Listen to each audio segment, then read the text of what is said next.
Hello दोस्तों, कैसे हैं आप लोग। ये चैप्टर नंबर 20 है और चैप्टर का नाम है ओलंपिक खेल। बुक का नाम है अपनी ज़बान, क्लास है 7th।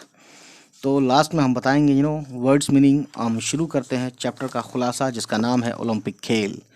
तो चलिए फिर शुरू कर देते हैं इसको। आप लोग सुनना, हम इसको शुरू करते हैं पढ़ना। ओलंपिक खेल खुलासा, चैप्टर का खुलासा यानी कि संक्षेप या फिर ब्रीफ। चैप्टर होगा 3 पेज का और ब्रीफ होगा 1 पेज या 1.5। ठीक। ओलंपिक खेलों का नाम यूनान यानी ग्रीस की खूबसूरत वादी ओलंपिया के नाम पर रखा गया।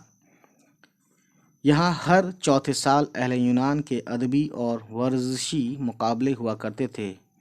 ओलंपिक के खेल 884 कब्ल मसीह से शुरू हुए और ये सिलसिला 384 ईस्वी तक जारी रहा और बाद में ये मुकाबला बंद हो गया।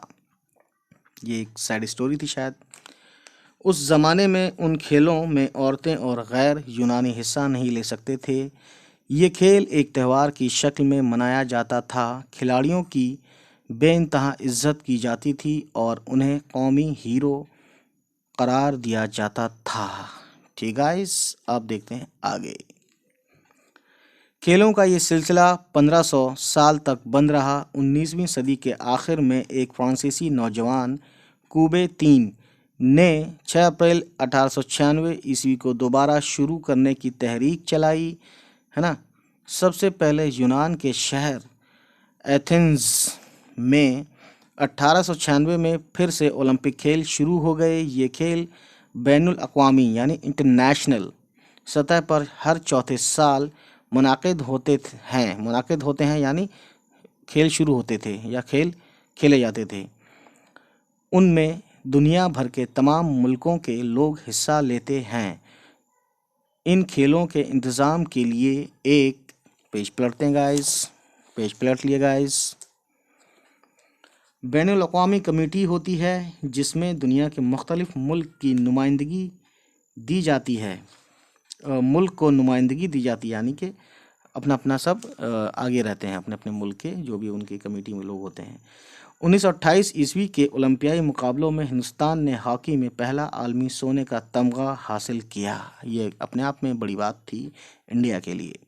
ओलंपिक की मिसाल ओलंपिया में सूरज की किरणों से रोशन करके एक के बाद एक खिलाड़ी दूसरे को देता हुआ इस मुल्क की तरफ बढ़ता है जहां उस साल ओलंपिक खेल होने होते हैं।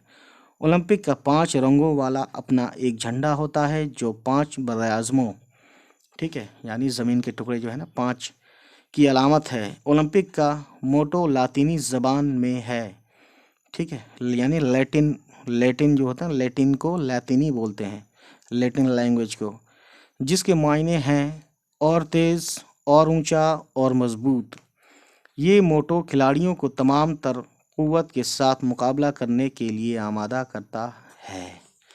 सो गाइस, समझ सकते हैं आप ये ऐसा क्यों होता है, किस लिए होता है। अब हम नेक्स्ट वीडियो में बताएंगे क्वेश्चन आंसर्स। तो हम फिलहाल शुरू कर देते हैं जो हमने वादा किया था शुरू करते ही वीडियो को, अल्फाज और मायने। कुशादा का मतलब होता है खुला हुआ या फैला हुआ। मुनाकिद होना यानी कायम होना या करार पाना यानी कोई चीज़ होना। वादी यानी पहाड़ों के दरमियान की जगह, पहाड़ होते हैं ना इस तरीके से, तब ये कोने, ये क्या हो गया, वादी हो गई बीच में। मुजस्समे यानी मुजस्समा की जमा यानी मुजस्समा मतलब बुत या मूरत या मूर्ति, बुत या मूर्तियाँ, ठीक है। अब आगे देखते हैं पेज पलट के वर्ड्स मीनिंग को आगे समझते हैं। नस्ब करना यानी लगाना या खड़ा करना या कायम करना। शहर पनाह यानी शहर की 4 दीवारी या फसील को भी शहर पनाह बोलते हैं, ठीक है। शहर के चारों तरफ 4 दीवारी होती थी पहले, क्योंकि बादशाह वगैरह चाहते थे कि कोई उन पर हमला करे तो आसानी से हर तरफ से ना घुस आए, ठीक है। संग-तराश यानी पत्थरों को तराशने वाला, मुजस्समा बनाने वाला। संग तराश बोलते हैं, संग मतलब पत्थर, तराश मतलब उसमें कार्विंग करना या उसमें जो है अच्छा सा बनाना, मुजस्समा बनाने वाले को संग तराश बोलते हैं उर्दू में। बर-ए-आज़म यानी खुशकी का बहुत बड़ा हिस्सा जिसमें कई मुल्क शामिल हों। फ़र्जंद यानी बेटा। एज़ाज़ यानी इज़्ज़त या तकरीम व ताज़ीम या इनाम। बैनुल अक़वामी मुख्तलिफ़ कौमों का यानी डिफरेंट नेशंस का यानी इंटरनेशनल। तायीद यानी हिमायत या तरफदारी। स्टेडियम वो ख़ास जगह जहाँ पर खेलों के मुकाबले होते हैं। हुर्फ़ तहज्जी किसी ज़बान के शुरू से आखिर तक के बुनियादी हुरूफ, जैसे कि A to Z या अलिफ से बड़ी ए तक, है ना। दस्ता, दस्ता यानी खिलाड़ियों का ग्रुप या फौज की टुकड़ी। मोटो, मोटो बोलते हैं वो ख़ास निशान जिससे किसी ग्रोह या इदारे की पहचान होती है। यहाँ इदारा बोलते हैं कोई इंस्टीट्यूशन या कोई कमेटी या कोई संस्था, ठीक है। फतह याब यानी जीतने वाला। अलामत यानी निशानी या पहचान। आमादा यानी तैयार या राज़ी।